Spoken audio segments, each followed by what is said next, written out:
I'm Jake. I'm Tom. And we are VIMTV, Velocities in Music. Today, we're here to review M83's brand new release. It's a double album. It's called Hurry Up, I'm Dreaming. M83, Tom, who's M83? M83 is Anthony Gonzalez. He's a French electronic musician. Been doing this for quite a while. Put out some really good electronic music. But the thing actually that I really always appreciated about M83 is that he's not strictly electronic. It's shoegaze. Yeah. A lot of shoegaze. A lot of influence from that, yes, because things are very reverbed out. When the synths are there, they are there, and they are big, but they just kind of wash over all the sound. I mean, you know, it's not quite like chill wave, like washed out or something. It's not that deep underneath the waves and moody, but because there's a lot of very in-your-face parts. But what I really ended up like, if you don't mind if I just dive into it, what I ended up really liking about this album that I appreciated was that you've got the very electronic sound and tracks, and then you've got a lot of guitar, real-sounding drums. You know, even if they are programmed, you at least use samples and sounds that sound very real. And then there's the entire spectrum of the in-betweens. And to tell you the truth, at first, I was kind of like, you know, did he really need to make a double album? He could have, you know, parsed this down a bit and made a more concise effort. And he could have, and it would have been very good, but in the end, after listening to this enough, I actually think it's pretty justified. Because the number of tracks, the amount, allow him to have every combination of the kind of real instrumentals and the electronic side. And even further than that, I mean, when you look at the length of the album as a whole, it's a little over 70 minutes, which actually would fit on one disc. So at that, I mean, you know, Tool and I think Red Hot Chili Peppers have put out albums that are single albums that are longer than this. So at that point, the whole double album concept works just more towards the idea of the music rather than just being functional and trying to split up an album that's too long to fit on one. It works to Anthony's advantage because it provides a little intermission. And it's also able to give and portray the concept he was going for in Hurry Up, I'm Dreaming, which very much is a concept album that Gonzalez wanted to portray his experiences in life. And he was quoted as saying, you know, this is his reflections on the 30 years he's been on the planet, and he does it through these dreams. And the whole album is driven by these concepts. These are dreams that he's had, or dreams that are in his life, and part of the album is his, you know, more youthful dreams, and part of the album is dreams as an adult, and thus I think that's what drove the separation between the two albums.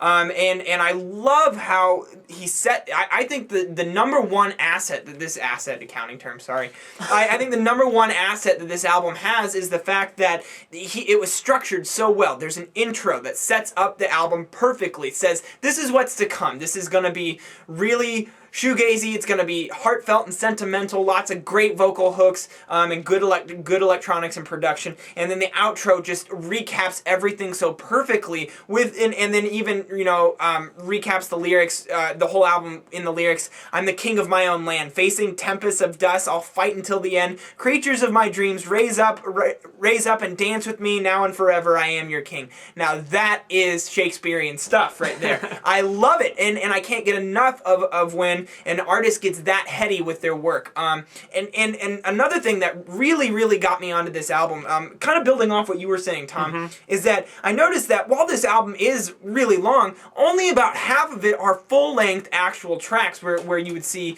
you know, like what you would normally expect from a band on one album. This guy has constructed two albums, one of just solid full-length tracks with vocals and structures, and the other half are these little smaller tracks that are more like electronic or shoegaze ideas that he's put together. And instead of putting them on and grouping them by structure, he's actually mixed them up so that the album flows almost perfectly. I swear to God, this thing, you don't even feel like it's a 70 to 80 minute listen. Yeah, it goes by really quickly. You can't even tell. And that sort of just natural fluidity in an album, in a longer album even, that's what warrants such a long album, and that's when long albums become okay. Tom and I harp on long album lengths a lot on VIMTV, and the reason is because normally the artist fails to justify it. It's just more kind of a superfluous method of just bleh, I'm going to throw all my creativity at you, and I don't think that's necessarily always the best thing to do. M83 proves that you can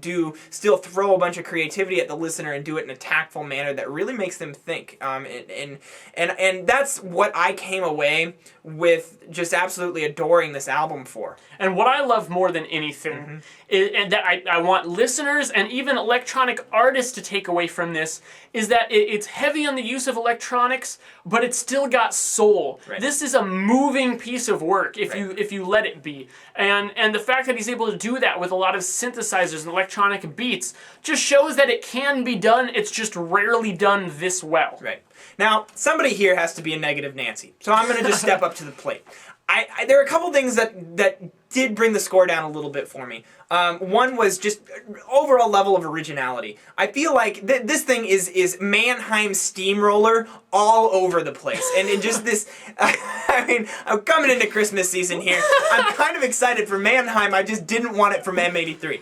So, I mean, this 80s production, all these synths. There is a lot of 80s. Like, it's like Phil Collins. It's pretty, the drum roll. right, it's pretty tacky. And the thing is that, you know, while I think that Gonzalez does it well on Hurry Up, I'm Dreaming, I think he executes this was clearly planned out, and he executed it well, and I commend him for that. I just think it's a little overdone now. The last 3 years has been, especially 2011, with Destroyer is the first one that comes to mind, but I know that there's been several other artists who've released albums this year that have been very 80s in sound, in production style, and this one fits into that category, and I just think it's a little overdone. I would have liked to see, and I'm not saying that just because it's present that's bad. I would have liked to see more incorporations and transitions between other styles too, just to kind of expand the palette. That's one real thing that got to me just a little bit. So, anything else, Tom? No. What are you feeling as a score for this thing? Well, and I promise this is not because of the artist name. I'm going 83. That's what I'm feeling. And honestly, I gotta meet you there, Tom, because that's just what it is, and I think it's just divine providence that it coincides with the artist's name.